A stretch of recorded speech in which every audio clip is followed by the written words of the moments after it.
मेरी आदत थी कि जब भी मैं किसी के घर काम करने जाती तो सबसे पहले अपना दुपट्टा उतार कर टांग देती, फिर काम शुरू करती। पिछले एक हफ्ते से नया घर पकड़ा है। घर में कुल जमा 4 सदस्य हैं, आंटी, अंकल और उनके 2 बेटे। वह देर से बुलाती है और ज़्यादा काम भी नहीं होता, इसलिए सब जगह से काम निपटा कर आखिरी में उनके यहाँ जाती और फुर्सत पाकर थोड़ी देर आंटी से बात भी कर लेती हूँ तो थकान दूर हो जाती है।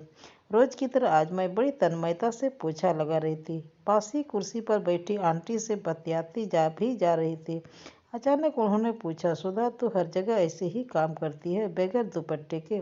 हाँ जी आंटी जी, मुझसे दुपट्टा लेकर काम बिल्कुल नहीं होता। हाथ चलाते हुए मैंने जवाब दिया। बुरा ना मानना, तू मेरी बेटी समान है इसलिए कह रही हूँ। पल भर के लिए आंटी चुप हो गई, फिर बोले, जरा अपने कुर्ते के गले की ओर देखना। मैंने अपने गले की तरफ देखा तो खुद ही खिसिया गई। कुर्ते का गला बड़ा था, इस वजह से मेरे शरीर का बहुत कुछ हिस्सा दिख रहा था, यहाँ तक कि थोड़ी सी शमीज भी।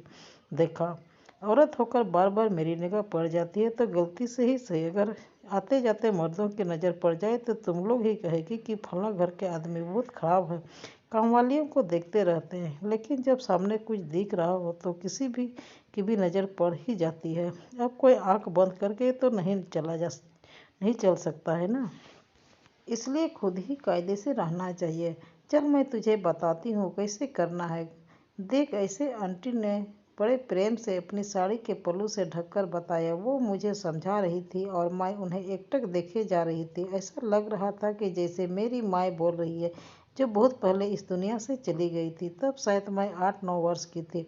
ऐसे क्या देख रही है तू? आंटी ने कहा तो मेरा गला भर आया। सही कह रही हैं आप, लेकिन आज तक किसी ने मुझसे कुछ नहीं कहा, ना ही कुछ बताया। शायद इसलिए इस ओर कभी मेरा ध्यान ही नहीं गया। कहते हुए मैंने दुपट्टा सामने से ढककर कमर में कसकर बांध लिया।